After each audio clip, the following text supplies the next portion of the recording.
জামাই এসেছে অষ্টমঙ্গলায়। কেউ কোনো কালে শুনেছে জামাইয়ের সঙ্গে জামাইয়ের বাবা বলা নাই কনেই চলে আসবে? উনি আমার ঘরেই থাকবেন। আমি রিপুর ঘরেতে থাকবো। যাও, ওনার খাবার ব্যবস্থা করো। শুনুন শুনুন, আমি এখানে থাকতে আসিনি। আমি কালকে সকালে আপনার ভাগ্নিকে নিয়ে এখান থেকে চলে যাব। আপনারা বরং অষ্টমঙ্গলা পুজোর ব্যবস্থা করুন, সেটাই ঠিক কাজ হবে।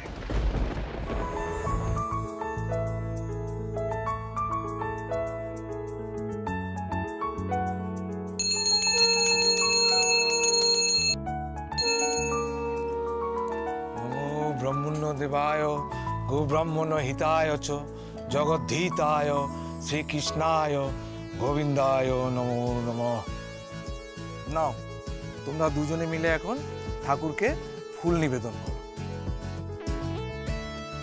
বেলপাতা নাও একটা।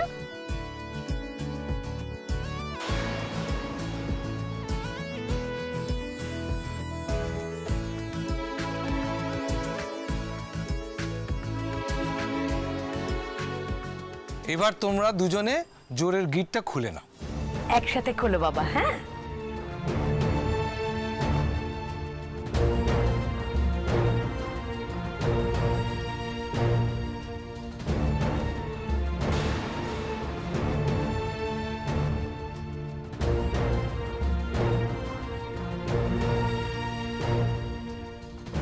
এই মেয়েটাকে যত রিপুর থেকে দূরে সরাতে চাইছি, তত ও রিপুর কাছাকাছি চলে আসছে।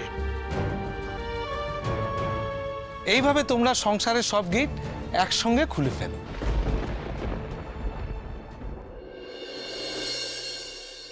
নাও, এবার তোমরা দুজনে হাতের উপর হাত রাখো তো। ডান হাতটা দাও বাবা তোমার। জয়ী তোর বা হাতটা দে। হ্যাঁ,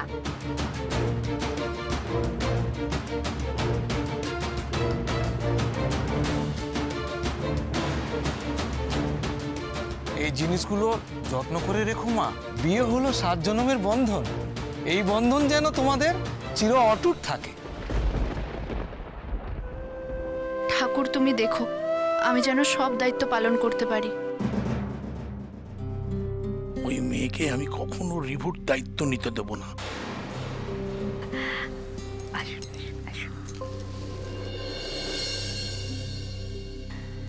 এ কি বিআইমশাই, আপনি চললেন?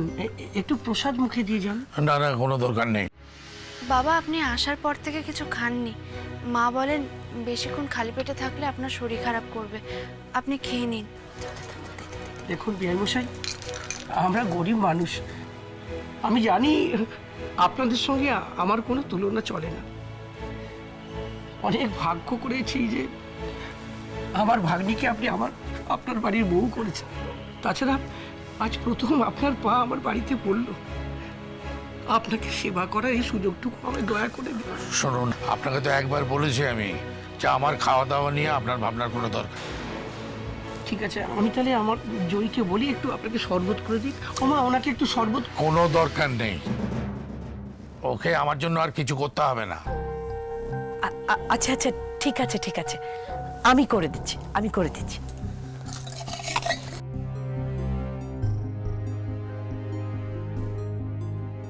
এই লোকটা জয়ীর উপর রাগ করলেও আমাকে যে এনাকে হাতে রাখতে হবে, না হলে জামাইকে হাতে রাখতে পারবো না যে। আমি জানি জয়ী, বাবার ব্যবহারে তুমি খুব কষ্ট পাচ্ছ।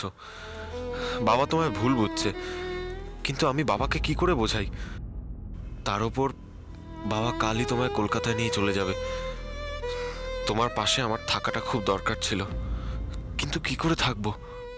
আমি ঘরে যাচ্ছি। রিবো, তুই ঘরে একবার আয়। আর শুনুন, আমি কিন্তু কালকে আপনার ভাগ্নিকে নিয়ে কলকাতায় চলে যাচ্ছি। হ্যাঁ, সে তো আপনার ঘরের বউকে আপনি নিয়ে যাবেন। আমি ভ্যান রিক্সা ঠিক করে দেবো। বলছিলাম কি, আপনার সঙ্গে আমার একটু কথা আছে। আমি কি ঘরে গিয়েই বলবো? এখানেই বলুন। না মানে, দেখুন কথাটা ছোট মুখে বড় কথা হয়ে যায়। শুনুন, বনিতা না করে বলুন না। না মানে বলছিলাম, ওদের বিয়েটা তো অগ্নিসাক্ষী করে হয়েছে। হ্যাঁ, তাতে কি হলো?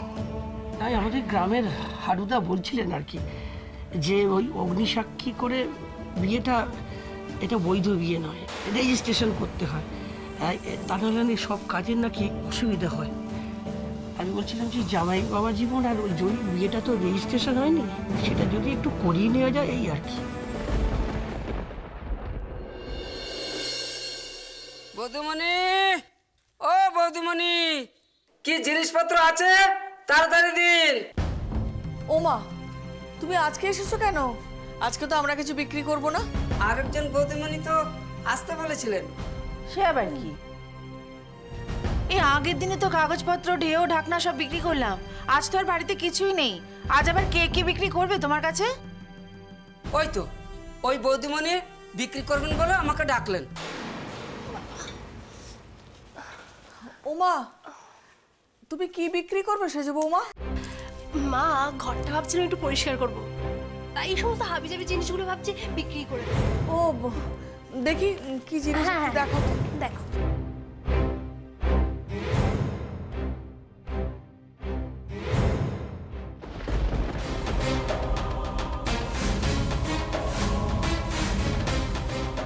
এ কি? এগুলো তো আমার অগ্নির জিনিস, এগুলো তুমি বিক্রি করে দিতে চাইছো কেন? তুমি কি পাগল হয়ে গেলে? এই জিনিসগুলো তোমার কাছে হাবি যাবে জিনিস, হ্যাঁ?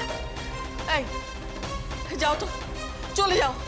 আমরা আজকে কিচ্ছু বিক্রি করব না, যাও চলে যাও। আমি এমনি এমনি এসেছি, আমাকে ডেকেছে তাই আমি এসেছি।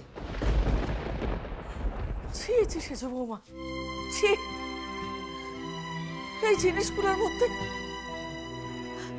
আমার অগ্নির অনেক স্মৃতি, অনেক স্বপ্ন জড়িয়ে আছে, আর তুমি তার স্ত্রী হয়ে এগুলো বিক্রি করে দিতে চাইছো? এগুলো বিক্রি করতে তোমার হাত এতটুকু কাঁপলো না সেজো বৌমা? আমি এই জিনিসগুলো কিছুতেই বিক্রি করতে দেবো না, কিছুতেই বিক্রি করতে দেবো না সেজো বৌমা, কিছুতেই বিক্রি করতে।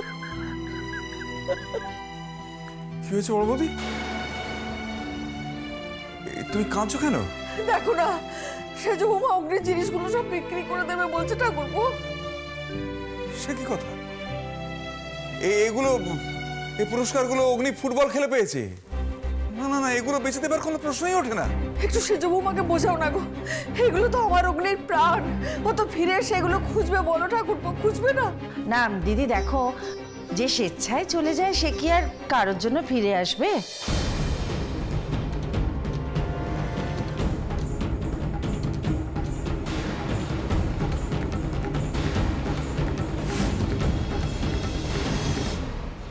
তোমাদের দেখে সত্যি আমার অবাক লাগছে।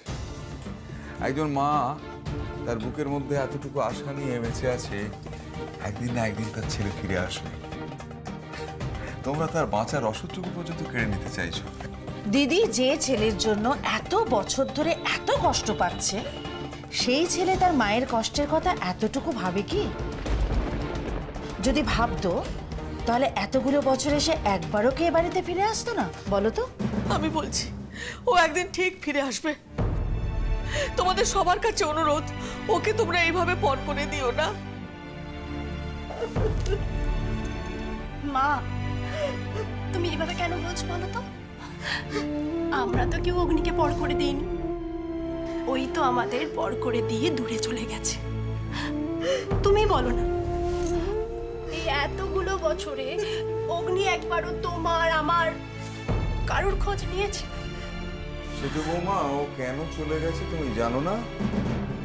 তারপর তুমি এসব কথা বলছো কি করে? ওর অর্জিত পুরস্কারগুলো তুমি বেঁচে দেবার কথা ভাবলে কি করে? সাথে ভাবছি না ছোটকা। মা, মা, ওই জিনিসগুলো তোমার চোখের সামনে থাকে, তোমার খুব কষ্ট হয় তো বলো? খুব কষ্ট হয় না? তোমরা বিশ্বাস করো সবাই, আমারও যখন এই জিনিসগুলোকে চোখের সামনে দেখি না, আমারও তখন খুব কষ্ট হয়। মা, মা সেজো তো ঠিক কথাই বলছে। রোজ রোজ এই একটা কথা মনে করে কষ্ট পাওয়ার কি কোনো মানে হয়? সে তো সবাইকে ভুলে গেছে, তাই না? ও হয়তো ভুলে গেছে, কিন্তু আমি তো মা, আমি ওকে কি করে ভুলে যাব? আমি ওর জিনিস কিছুতেই বিক্রি করতে দেব না, কিছুতেই বিক্রি করতে দেব না। শুধু শুধু চোখের সামনে জিনিসগুলো রেখে কষ্ট বাড়িয়ে কি লাভ, বুঝি না বাবু। তাছাড়া এগুলোর তো কোনো দামই নেই মা, সব পিতলের জিনিস। ওর বৌমা,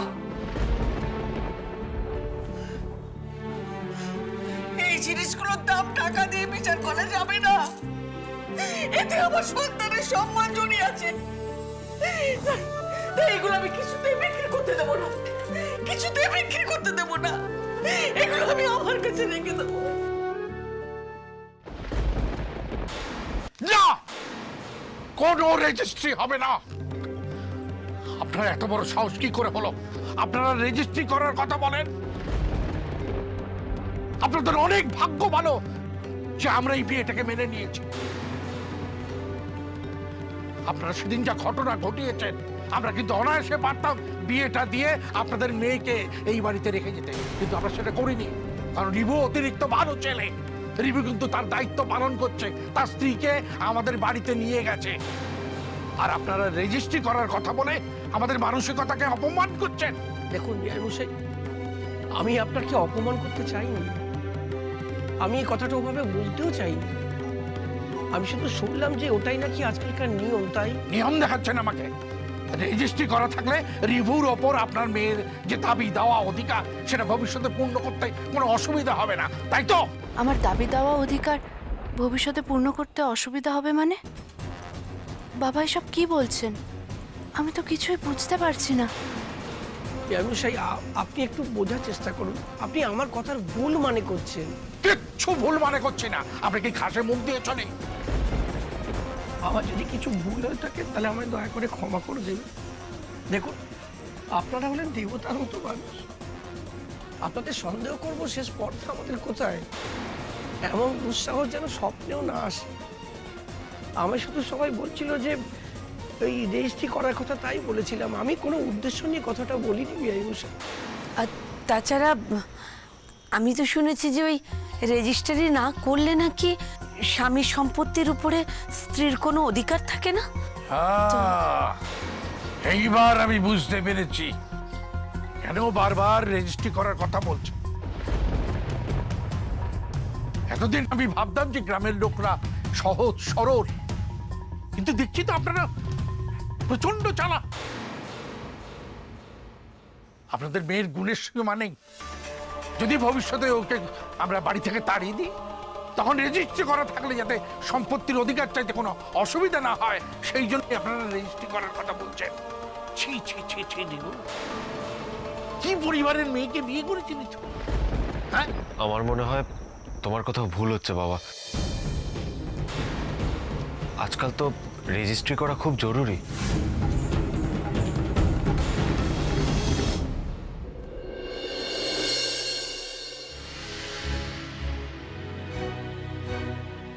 আজ সবাই আমার খারাপটা দেখছে। এতদিন আমি যে অগ্নিকে ছাড়া একা একা কাটালাম, তখন তো কেউ আমার পাশে এসে দাঁড়ায়নি। কিন্তু কথা শোনানোর বেলায় সবাই আছে। চোখের জল মোচ। নে, খা এগুলো।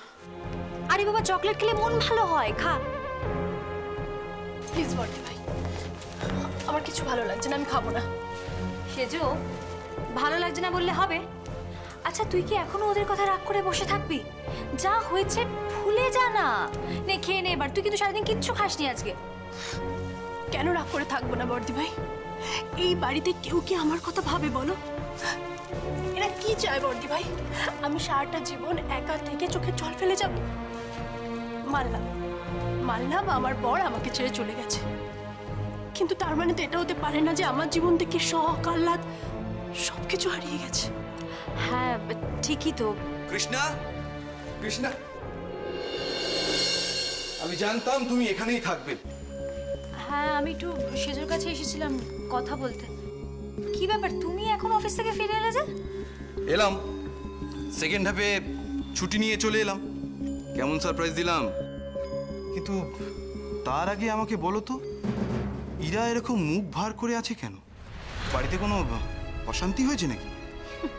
সে আর বলতে কিছুই না। আজকে ওই সেজো ঠাকুরপোর ফুটবল খেলে যে প্রাইজগুলো, মানে ওই ট্রফি সার্টিফিকেট যেগুলো পেয়েছিল আর কি, সেগুলো সেজো কাবাডিওয়ালাকে ডেকে সবকিছু বিক্রি করে দিতে যাচ্ছিল। আর তাছাড়া সেগুলো বাড়িতে রেখে কি হবে বলো তো, কি হবে? তোমরা তো জানো অগ্নির ব্যাপারে বাড়ির সবাই খুবই সেন্টিমেন্টাল। তোমরা একটু সাবধানে কথা বলতে পারতে না? যাকে ছাড়ো, এই নাও তোমার সারপ্রাইজ, কি এটা? নিউ ইয়ার পার্টির পাস। পার্টির পাস? এই কোথায় হবে গো পার্টিটা? এই তো বাইপাসের ধারে ক্লাবে। আমার বন্ধুরা অনেকেই যাচ্ছে, ওরাই তো দিল পাসটা। কিরা যাবে তো? কিন্তু বর্দা ভাই, বাবা কি পারমিশন দেবেন? আরে বাবা আছেন কোথায় যে পারমিশন দেবেন? উনি তো কোমলদিহিতে গিয়ে বসে আছেন। আরে সেই জন্যই তো রিস্কটা নিলাম। না না না না না, তাড়াতাড়ি তৈরি হয়ে নাও, তোমাদের তো আবার শাড়ি ঠিক করতে 3 ঘন্টা লেগে যাবে। ঠিক আছে ঠিক আছে, চলো চলো চলো চলো চলো। তাড়াতাড়ি রেডি হয়ে নে।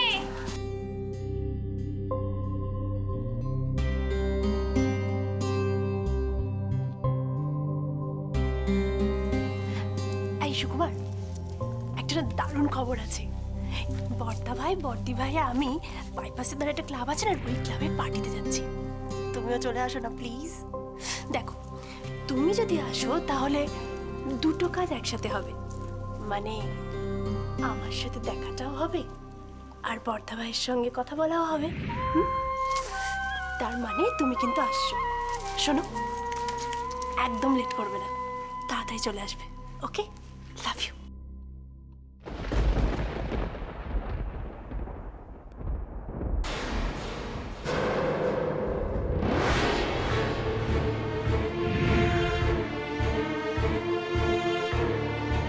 তুমি আমার স্বপ্ন পূরণ করতে পারোনি অগ্নি, তাই আমিও আর তোমার জন্য ওয়েট করতে পারবো না। I am not a loser like you Agni Dasgupta. আমি আমার লাইফটাকে এনজয় করতে চাই। তোর কি মাথায় ঢুকছে না? এসব বলে ওরা তোকে কি বোঝাতে চাইছে? বাবা, ওনারা কিন্তু নতুন করে কিছু বোঝাতে চাইছেন না। হ্যাঁ চাইছেন। বাবা, আমি একটা কথা বলতে বাধ্য হচ্ছি।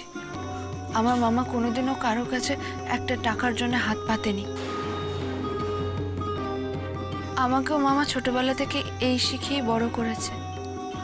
আপনি চিন্তা করবেন না বাবা, আমি নিজের জন্য আপনার কাছে কোনোদিনও কিছু চাইবো না। মামা থাক না, ওসবের কি দরকার? তুমি তো বলো কপালের লেখন কেউ কখনো বদলাতে পারে না। থাক, ওনাকে বলে দাও ওসবের কোনো দরকার নেই। দরকার আছে জয়ী, যা বোঝো না তা নিয়ে কথা বলো না। রেজিস্ট্রির সত্যি খুব দরকার আছে। তুই কি আমার বিরুদ্ধে গিয়ে আমাকে অসম্মান করতে চাইছিস? না বাবা, আমি তোমাকে কোনোদিন অসম্মান করিনি, আর আজও করছি না। আমি ওনাদের হয়ে কোনো কথাও বলছি না, কিন্তু জয়ী যেহেতু আমার ওয়াইফ, তার জন্য ওকে জয়ী দাশগুপ্ত হতে হবে।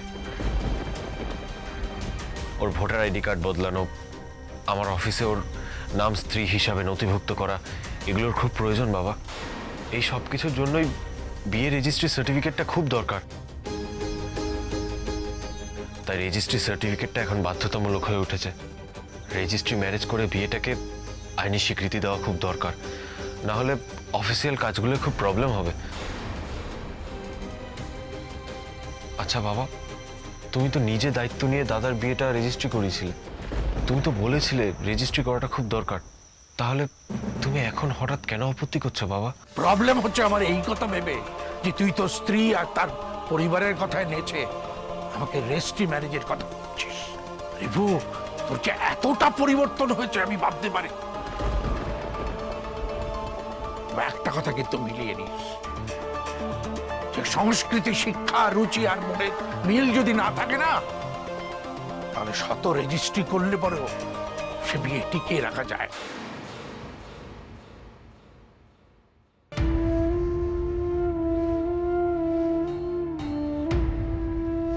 আচ্ছা ভাত বাবু, রেজিস্ট্রিটা কি? রেজিস্ট্রি হচ্ছে বিবাহের আইনি স্বীকৃতি। এতে প্রমাণ হয় আমরা স্বামী স্ত্রী।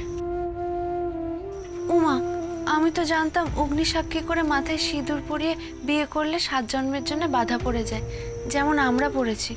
তার জন্য এসবের কি দরকার? দরকার আছে জয়ী। সব ভুল আমার। আমি যে কেন কথাটা বলতে গেলাম, আমি নিজেই বুঝতে পারছি না। আমি যে কেন কথাটা বলতে গেলাম, আমি নিজেই বুঝতে পারছি না। তুই কি দেখো বাবা, আমি তোমায় বা তোমার পরিবারকে জেনে বুঝে অপমান করতে চাইনি বাবা। আমি জানি জয়ী তোমাকে স্বামী হিসেবে পেয়েছে কত ভাগ্য করে। আমি তার জন্য নিশ্চিন্ত হয়েছি বাবা। আমি এটাও জানি তুমি ওর সমস্ত দুঃখ কষ্ট মুছিয়ে দেবে। সত্যি যদি আমি ওর সব কষ্ট মুছিয়ে দিতে পারতাম, কিন্তু আমি তো ওর মনের আসল কষ্টটাই মোছাতে পারছি না।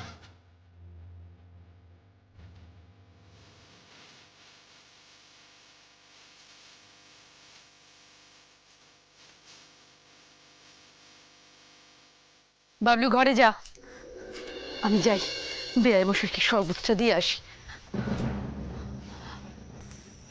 শুনছো, ওই যে কি সব বলছিলে না, রেজিস্ট্রারি না কি, ওই সব ব্যাপারে মাথা না ঘামিয়ে ভাগ্নিকে বলো একটু সংসারী হতে, সেইটা শেখাও। তা নাহলে দেখবে সত্যি সত্যি একদিন ওরা ঘাত ধাক্কা দিয়ে বের করে দেবে, বুঝবে সেদিন আমার কথা। আমার কথা শোন, এসব ভুলে যা রান্নাঘরে যা, শ্বশুরমশাইয়ের জন্য যত্ন করে রান্না কর, আমি শরবতটা ওনাকে দিয়ে আসি। সঞ্জয়ী, শ্বশুর শাশুড়ির মন জুগিয়েই সংসার করতে হয়, তোকেও সেভাবেই মন জুগিয়ে চলতে হবে, বুঝেছিস? সবসময় জামাইয়ের পো ধরলে চলে না। যা মন দিয়ে রান্না বসা তো, যা, আমি ওনাকে শরবতটা দিয়ে আসি, বুঝলে?